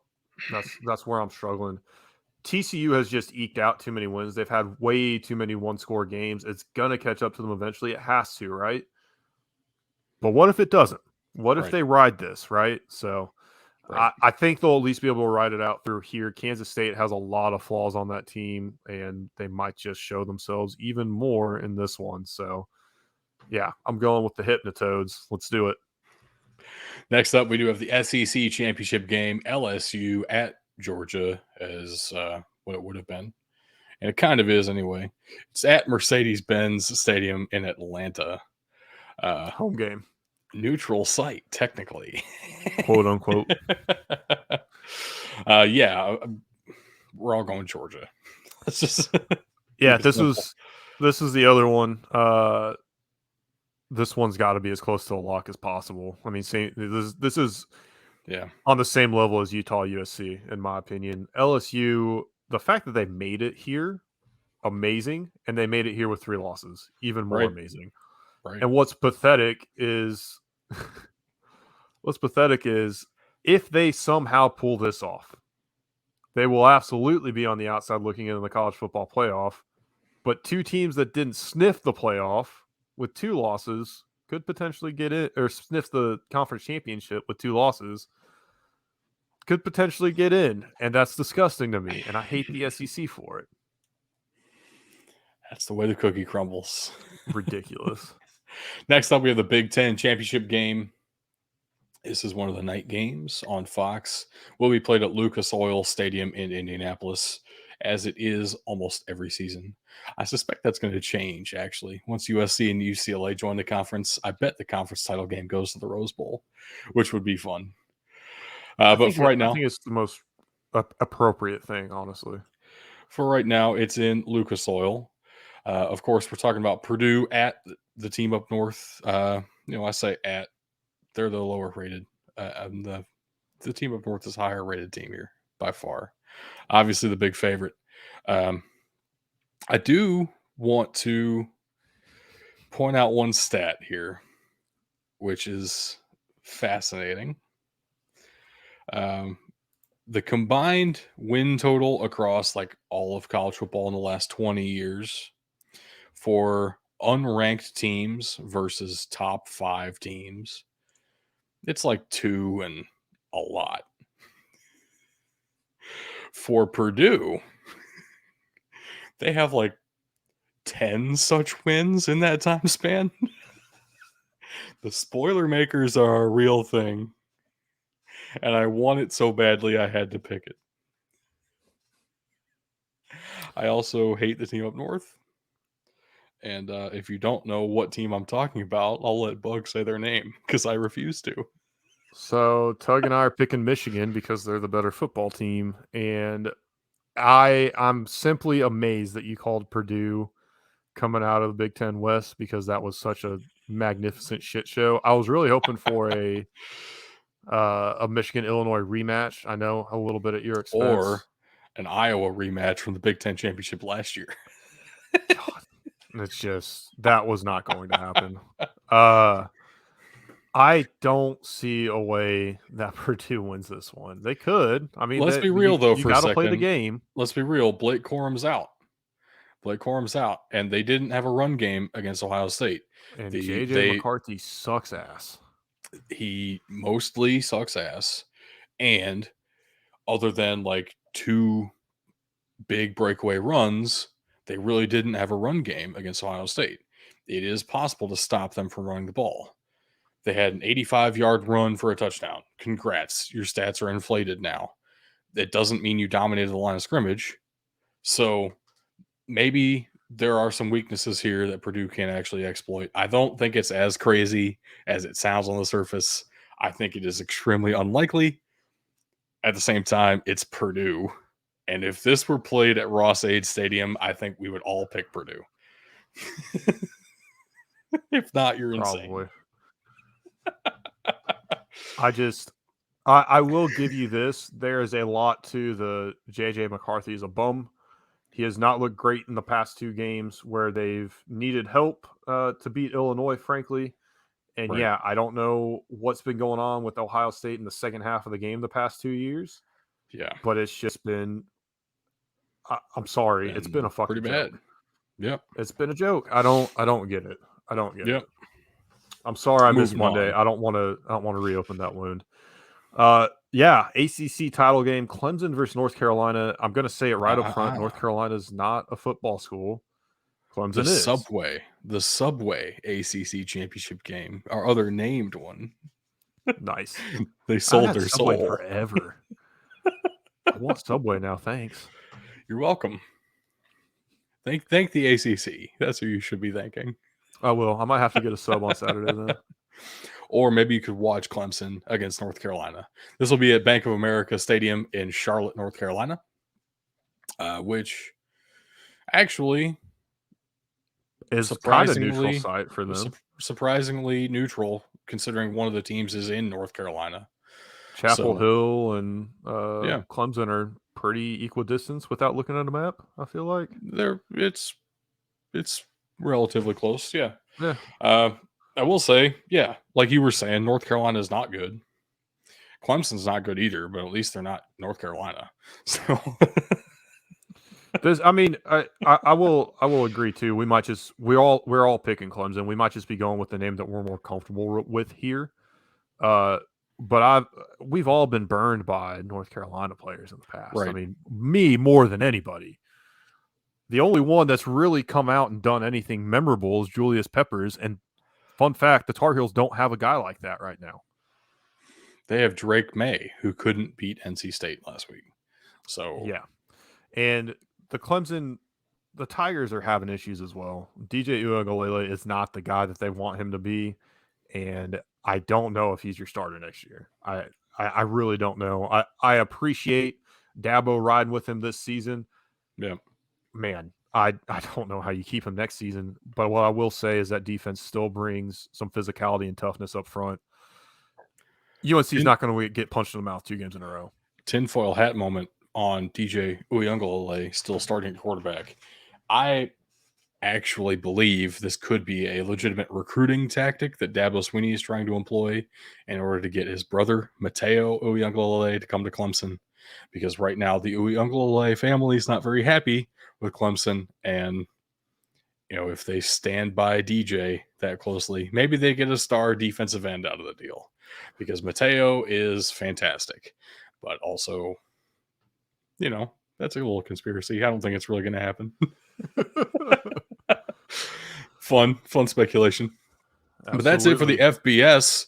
We have a whole second round of the FCS playoffs to get to, and oh boy, we are really setting ourselves up for disappointment here. I am. Oof. If you I'm can just see the slide, amazed. we all came to these conclusions independently. We did not come together and make these picks at the same time. But all three of us picked all of the same 4 teams to win each of these 4 matchups. So let's get started. First up, New Hampshire at Holy Cross. Holy Cross coming off of a surprisingly dominant 11-0 regular season, getting themselves a bye in the playoffs. New Hampshire, as I've said multiple times already, a couple of weeks in a row, New Hampshire really surprised me with they were not good for the past several years, and just this season they really came on strong and had a great showing against Fordham in the first round. But man, I really do think Holy Cross is a buzzsaw the Wildcats are not ready for. I completely agree. We've talked about New Hampshire a little bit this year. They've been ranked at various points throughout the season. Mm-hmm. Holy Cross has been ranked all season, and it's never been anything but about what a juggernaut they are. They definitely deserve to have the ranking that they've gotten here. I think probably a lack of history is the only reason they aren't number 1. And that's probably a lot And their of conference isn't necessarily the best. That's true too. At Tug's the same going with Holy time, Cross too, and I think it's probably a lot of that same familiarity with how much we've talked about them this year that's brought him to that conclusion. Yeah. And New Hampshire being the 4th team out of the CAA to get in the playoff. Yeah. It's not like they're playing the CAA champion here. Next up, we have Furman at Incarnate Word. Again, Furman, one of those teams that has really been impressive this season. Kind of came out of nowhere. The Paladins have played extremely well. A lot of credit at the same time. Damn, Incarnate Word looks good. Yeah. UIW has caught my eye from the beginning of the season. I've said it before. I say it every time I talk about them. The way they dismantled SIU to start the season, if that didn't catch your eye as an FCS football fan, I don't know what will. Right. They haven't really slowed down, and they're getting to do this again at home. Oh, they got a lot of things going in favor of them. And oh, by the way, we talked about their quarterback on this show. Have you seen his numbers? I don't even know if when the NCAA game comes out, I'll be able to do that. So you gotta hand it over to UIW right here. And you know what I say, Lindsey Scott for Heisman, but that won't happen. I mean, anyway. Walter Payton. He could get the Walter Payton. I think he could do it. Maybe. We'll see. Next up, Gardner Webb at William and Mary. I think, again, same kind of scenario. Gardner Webb really impressive this season with an extremely difficult schedule. 3 losses against FBS opponents, and all 3 of them relatively close as well. They were 6-5 coming into this thing. Very misleading with those very close losses to Liberty, to Marshall. I mean, it's not bad teams to lose into here. Mm-hmm. Yet again, though, William and Mary really feels like a buzzsaw here. The CAA champions, the Tribe, have been very, very good. I don't know how else to describe it. I will say this, which, by the way, Tug agreed with us on a UIW, and he agrees with us on William and Mary here, in case anybody doesn't understand what we're talking about, that we took all the same teams for these 4 games. I had a hard time with this one and the next matchup as well. If you're an audio listener, you got to wait until we get there, so I'm going to draw it out a little bit longer. But it's kind of like what you said. The 3 losses for Gardner Webb, yeah, they're against FBS opponents. I feel like that's got to drive them a little bit, but man, William and Mary has looked incredible all season. So, right. Give them credit that they've hung in those games, and they have experience in tight games and tough contested contests. At the same contested contests. Wow, great Great use of words Contested there. matchups. There you go. Yes. Saved you. Really difficult opponents that they've gone against. It's impressive and it is noteworthy and it's deserving of respect. There's a reason they got in the playoff. At the same time, William & Mary's good. Yeah. And William & Mary might win one or two of those games that Gardner-Webb couldn't pull out. I don't know. I guess we'll find out this weekend. Next up, we do have Delaware, another CAA team at South Dakota State. South Dakota State is your Missouri Valley Football Conference champions this season, going a perfect 10-0 in the FCS. Pretty solid. I think they're getting a whole lot of respect here for that one win at North Dakota State. Gotta say, I respect them a lot for that game too. But being the number one overall seed in this tournament, a lot of it based off that one game. Delaware has looked pretty solid throughout the season, a little bit up and down at times, but mostly solid, mostly dominant, except for when they've faced the top tier of the CAA, which I think is we're going to see that again. I'm picking the Jackrabbits simply because it feels like, again, another tier, right? William & Mary was able to dismantle this Delaware team. I think South Dakota State's at least on par, if not better than William & Mary. And that's ultimately where I'm ending up as well. Delaware is a fine team. They've been a great team in years past. I struggled to take South Dakota State because I knew I was taking 4 home teams in a row, but they are on a completely different level. You know, we talked about the Missouri Valley Football Conference kind of being the SEC of the FBS or of the FCS for a couple of years. South Dakota State and North Dakota State are basically like Alabama and Georgia. They're always vying for that top spot. Right. And the rest of the everybody else conference hates them just the same way, too. So. Exactly. And the rest of the conference fights to try and be up as high as they can. And sometimes they are. Sometimes they're absolutely the best. Other times they get credit that they might not deserve, which is why I think South Dakota State got this number 1 seed in the tournament here. All that to say, as much as I would love to go with Delaware here, I really can't. I completely agree with everything else that you said about South Dakota State in this one. So, yeah, we're taking all of the seeded teams in the FCS playoffs, at least for the first 4 matchups. Let's go ahead and jump to the next 4 here. This is kind of wild. For the most part, we've almost taken all the same teams again. We'll get there in a second. This first matchup, we're all taking the upset. Weber State at Montana State. Montana State did win, at least co-champion, the Big Sky Conference this year, going a perfect 10-0 at FCS competition. They do have one loss. I don't blame them for losing to top 25 Oregon State. You know, that's fine. Right. Yeah, but Montana State has been pretty dang good at the FCS level. One of their big wins came against this Weber State team in the regular season, a game that we have talked about several times on this show, because the long snapper for Weber State snapped the ball through the end zone 4 times, resulting in 8 points for Montana State, and they only lost by less than 8 points. So we're all taking Weber State here, which feels wild to me. We're all taking the upset pick.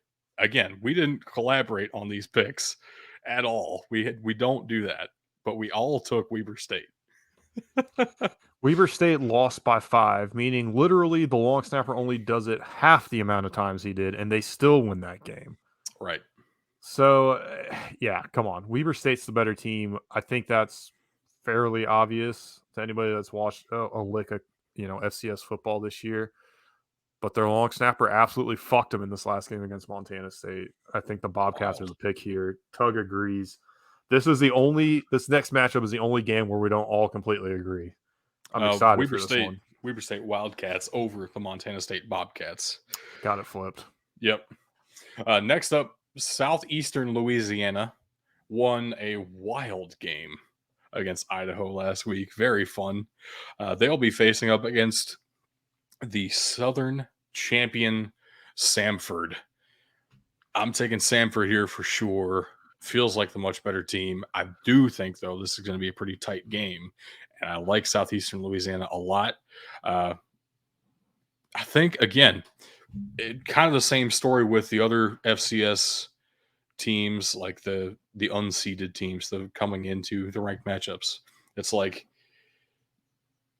really surprising the season they've been able to put together. When Chad Kelly left SLU, I didn't expect them to be as good this year as they have been.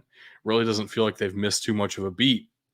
Mm-hmm. And Samford, on the other end, for their part, kind of the favorite throughout the whole year in their conference, and have beaten some really good teams in the process. Also, how good is that conference? We don't really know just yet. So this could be a coin toss. I definitely understand if anybody wanted to take SLU. I'm definitely taking the favorite, though, in Samford, and they are the home team. Well, Tug also took the favorite, but I did not. I took SLU, or CLU, as I think they should be called, because SLU is St. Louis University in my head and forever. So, yeah, everything you just said, how much do we really know about Samford? How much do we really know about the Right. Southern Conference? What we do know is that SLU has some history. They've been doing a lot of amazing things in the past several seasons, having some great runs. So they've got a great culture built up there. And I think that's where, some of these intangibles start to come in here. I pretty positive too. I've been busy all week. They were on the road last week too, right? No, it was at They were at home. Southeastern Louisiana. And that's actually part of my decision here is I really didn't think Idaho deserved a spot in the playoffs. Yeah, I agree. And then the fact that it came down to the Idaho's kicker slipping on a field goal last second to for SLU to win it kind of sketches me out a little bit. I don't have a whole lot of faith in either of these teams beyond this round, but I Right. do think Samford is the better team here. I'm gonna give it to the Lions here, man. There's something about the culture that I think is going to help them, and getting a scare like that from the Vandals, they're going to remember that. I think they're going to come out a much different team against the Bulldogs this week. Fair enough. And let's jump to the next playoff matchup: Montana at North Dakota State. Big Sky versus MVFC. Uh, we all can't stand Montana being in this playoff in the first place. Kind of bought their way into the playoff, literally, And according to the playoff chairman. they shouldn't have hosted SEMO. Yeah, I don't know if SEMO wins if the game's played in Cape Girardeau, but what I do know is that SEMO was a better team, and they just completely fell apart after a kickoff return. Their special teams yep. were not special, and it hurt them. It was very detrimental to them, killed all the momentum they had going. Montana was able to get all 15 fans in attendance behind them after that and take over the game. The problem is they're not going to be able to do that against North Dakota State. We've talked about with a couple of these matchups, the locker room, the culture there, and North Dakota State is going to get a lead like SEMO had, and then they're going to step on your fucking neck. They're not going to let you return a kickoff and let it dismantle and derail everything that they've done up to that point. They're going to dominate start to finish. The Bison are winning this one. It's at the Fargo Dome. Are you kidding me? Come on. So I actually was tempted to take the Grizzlies for an interesting reason. North Dakota State, as they usually do, they do have an NFL prospect on this offense. Weirdly enough, it is their fullback. Uh, Hunter Lupke will not be playing.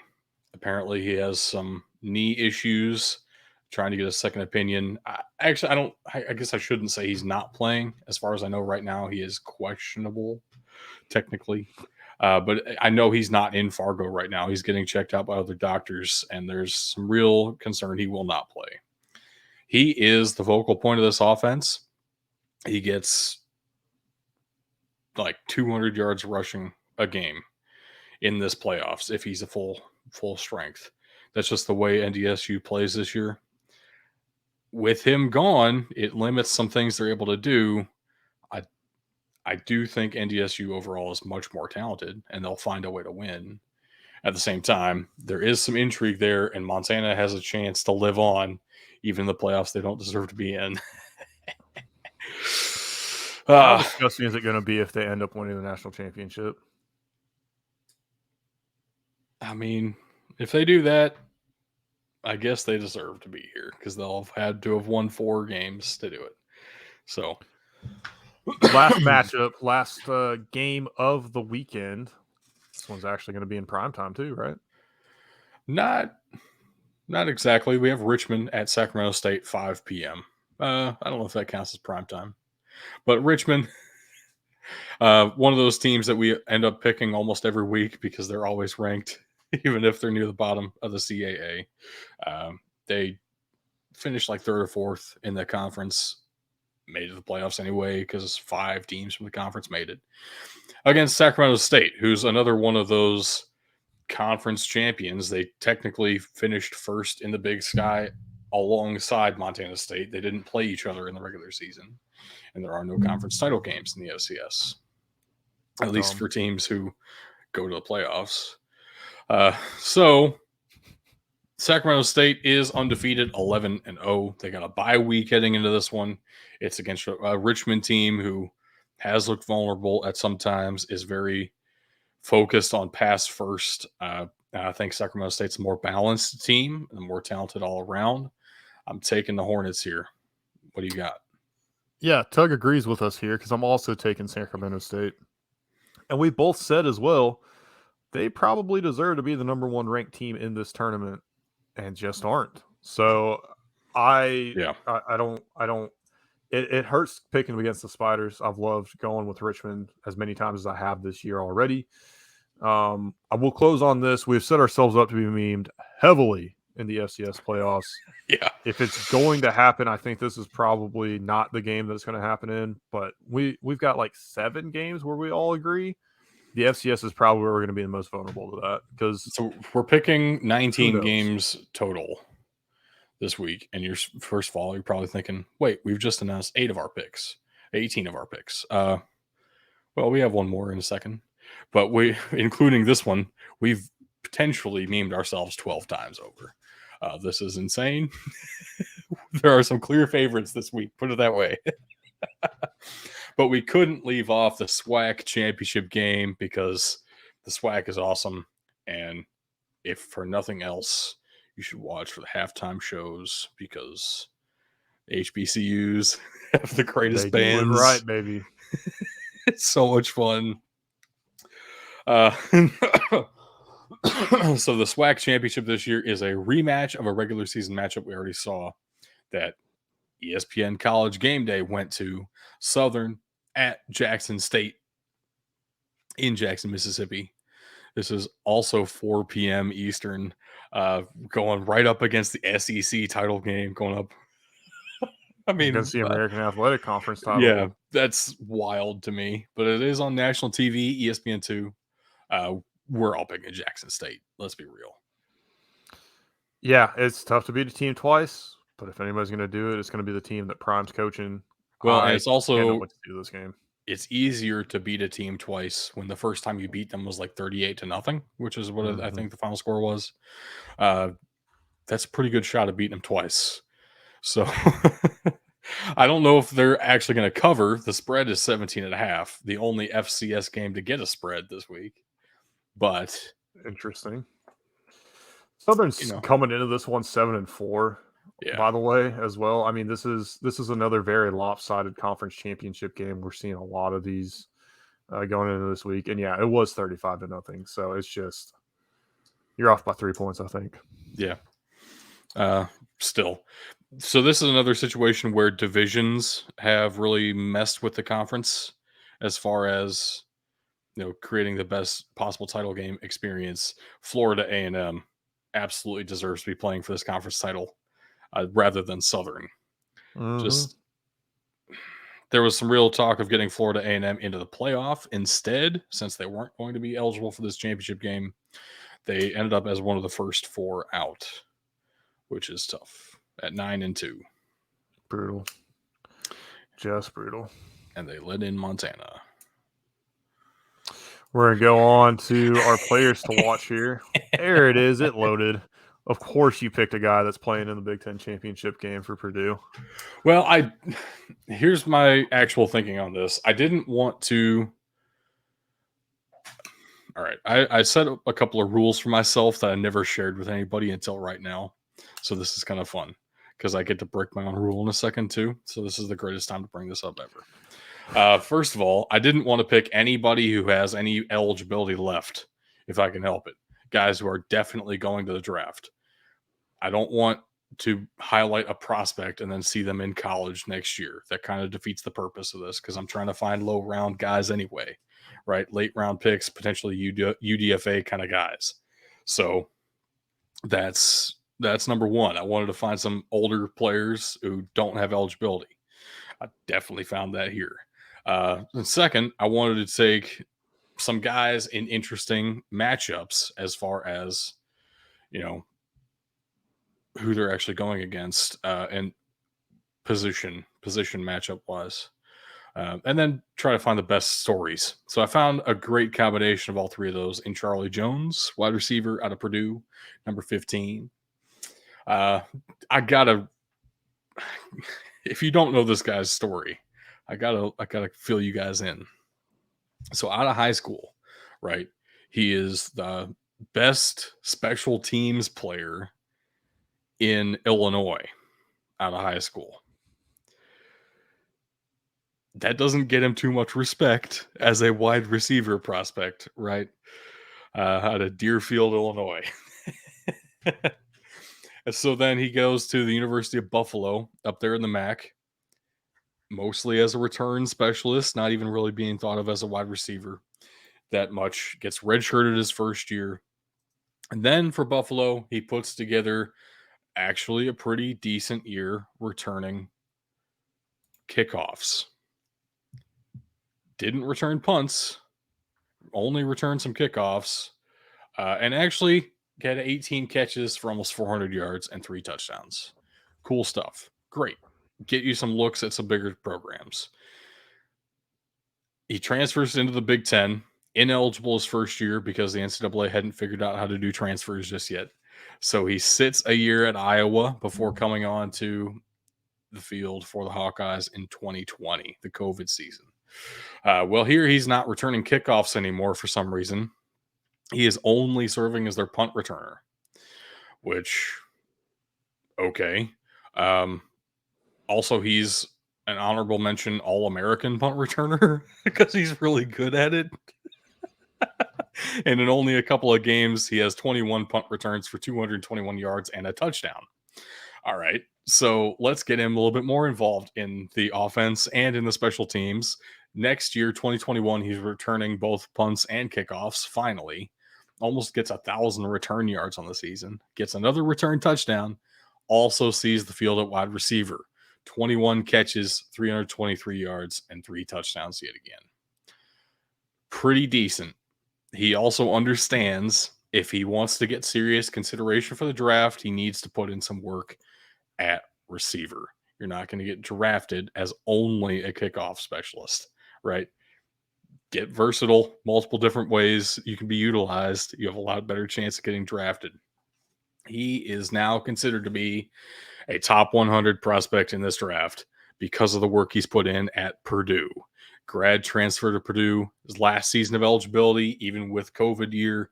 He redshirted in 2017, man. He's been in college a long time.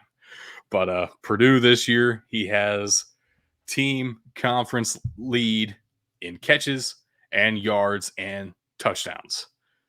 Leads the team, leads the conference. He is currently in the top 5 in the NCAA in receiving yards. Currently number 3 in the NCAA with 97 catches. Currently tied for number 3 in all of college football with receiving touchdowns, 12 of them. At the same time, he's still returning kickoffs, 22 returns for almost 200 yards. This dude has been a revelation for Purdue. They've really thought they were losing some things. A couple of wide receivers go and a couple of drafts here. Need another guy for Aiden O'Connell to throw the ball to. In comes Charlie Jones, a guy nobody really knew how good he was at receiver. And it turns out he's one of the best in the entire country. Really incredible. I love this for He's Charlie gonna look Jones. great in navy blue. You might be I'm able to sold. get him in like the third round. So it's even better. Exactly. I'm sold. Stay in his home state. That'd be fun. I'd love it. I'd love it. That'd be my guy.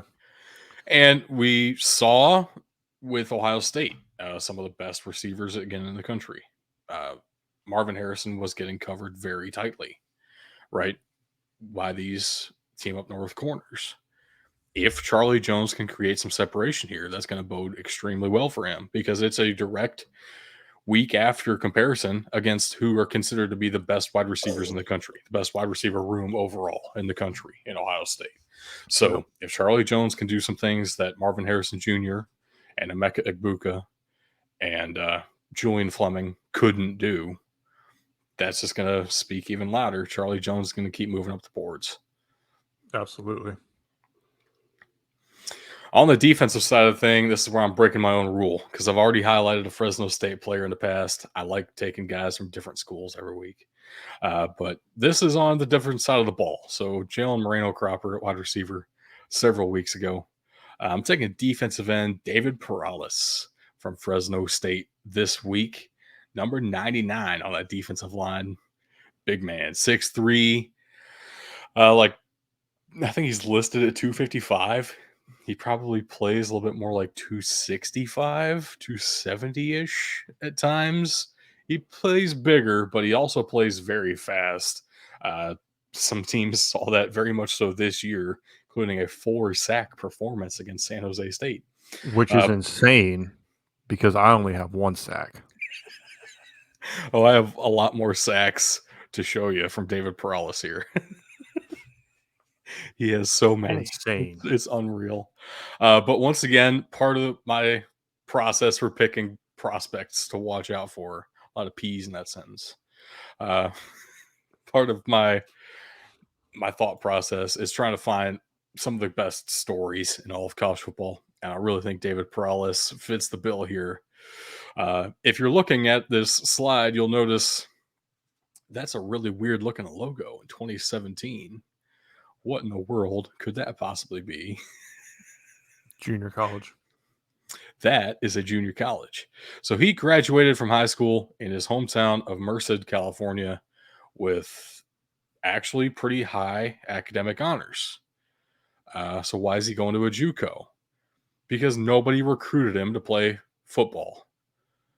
He wasn't even considered to be a legitimate prospect at football. He also only played like 2 years at high school. So he comes out to JUCO in his hometown, Merced College, the Blue Devils, and just simply dominates for a season. They win the state championship in 2017, his only year there. Which is how California JUCOs do it because they don't want to be part of the NJCAA for whatever fucking reason. They're assholes. It's very fucked up. It's the California Community College Athletic Association. It's ridiculous. Go watch if you don't watch Last Chance U or you don't watch Last Chance U basketball. The last 2 seasons and the only basketball season take place at JUCOs in California. It's a stark contrast to the first 2 seasons of Last Chance U. Just how it's ridiculous, really. Anyway, sorry, his JUCO season. 64 tackles, dude, as a defensive end. 17 of those tackles are for loss. Forced 3 fumbles. I believe he recovered 3 fumbles as well. And had 14 sacks. Really crazy because I believe the rest of the defense combined has 10. That's right. That's a math joke for you. Think about it. Next year, he actually gets some offers. Turns out he goes a little bit north, Sacramento State. That is fantastic. He's finally playing D1 football. Unbelievable because consider he's only played football like 3 years at this point. He is on the all academic team for the CCCAA. Like, he's doing well in school. It's just he has finally decided he wants to play football now and is really good at it. So finally getting to a D1 program, Sacramento State. He starts all 10 games technically his freshman year at a D1 program, and made at least one tackle in every single game, which is very impressive. 7.5 tackles for loss, 2.5 sacks, and another forced fumble. Now he's doing it again. He's very good at a D1 level. Let's get him into a higher level program. So he transfers once again. This time, because it's D1 to D1, he has to sit out a year. But he goes south. Legitimately, if you look on a map, here's Merced, California, his hometown. North of it, about an hour drive, Sacramento State. South of it, about an hour drive, Fresno State. Kind of cool. He's going to really hate being so far away when he's playing for Chicago next year. So 2020 is, of course, the COVID season, but it's his first year eligible with the Bulldogs here. They do very well that COVID year. And he does very well both academically and on the field. All conference academically, and number 6 in the conference in TFLs in just his first season with the Bulldogs. Second team, all Mountain West on the field as a defensive end. Led the Mountain West in forced fumbles with 4, 8.5 tackles for loss, 4.5 sacks. Unreal. Next season, 2021, he's a team captain now. 45 tackles. Again, he's doing it. He's achieving it at the highest level of college football. 13.5 tackles for loss, 7 sacks, 3 forced fumbles. Yet again, just a one-man wrecking crew on the defensive line. This season so far has already matched that. 45 tackles, 30 solo tackles, 15 tackles for loss, and 10.5 sacks, including 4 sacks against San Jose State, like I already mentioned. And he is in the top 5 in the entire NCAA in sacks this season. 2 forced fumbles, yet again, just stripping the ball out. He also, for the first time in his career, has an interception, which is always fun as a defensive end. It is. Can't confirm. I mean, another very long tenured collegiate here in David Perales, storied career. Actually has made his way into the top 10 all time in Fresno State history in tackles for loss and sacks, and has a couple of games to go with conference championship on the line and a bowl game. I don't understand why nobody's talking about David Perales. I've never seen his name come up anywhere other than this podcast.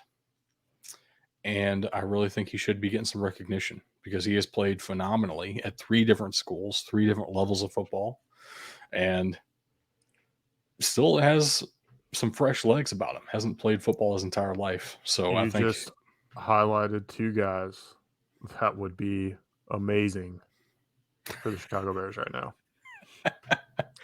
Well, I hope that works out for you. I do too. I really do. But well, that's all I got, which is a lot. So yeah, another 2-hour show for you. I know everybody loves those. Yeah, because we had 19 fucking football games in college and 2 players that played 75 years in college. It's just, well, you know what? College football is awesome, and so we need to talk about it. And I'm the producer of the show, and so I put in a lot of college football stuff. That's what this comes down to. You're not wrong. You're not wrong. For our audio listeners, though, to wrap things up for you a little bit here, if you're watching, you can kind of tune this part out. If you want to support the show, though, head on over to patreon.com/BDT football, or you could subscribe to our channel on twitch.tv/BDT football. Find us on Twitter at BDT football, facebook.com/BDT football. Go to Instagram. It's a little bit different. Instagram.com/BDT_football. Make sure to get that thing in there. We have a website. It's pretty bare bones. If you go check it out, let us know what you think and think of ways to make it better. That's bdtfootball.com if you want to give us that feedback or get any questions in on the show that you want us to talk about. Send an email to mailbox at bdtfootball.com. And last but not least, we finally got our own YouTube link, youtube.com/big dudes in the trenches. It was twitch.tv/big dudes in the trenches. Those are both all one word, nothing crazy going on there. You're going to have to go down into the description of this podcast to find our Discord link because I'm not reading that off. It'll confuse you, me, and everybody else listening. It's been going. It's been going across the bottom too. So just watch on Twitch. We're pushing it hard. Do it. Listen to us. And yes, wow, what a great podcast. Hey Doug, I got a question for you. Yes. Answer. What's the Grinch's favorite band? Ooh. Do you want like a? Is this a? I'm assuming this is a joke, but I'm also thinking like, what would a real answer be? He's probably an emo kid. He's probably at a MCR. Potentially, but I was told that it's The Who. See, that's a way worse answer. If you can just picture the Grinch listening to Black Parade, I can. I think that fits too well. All right. We doing Tug's thing? Fuck that. I'm out of here. All right. Peace out, Girl Scout. Y'all have a good one. We will see you next week.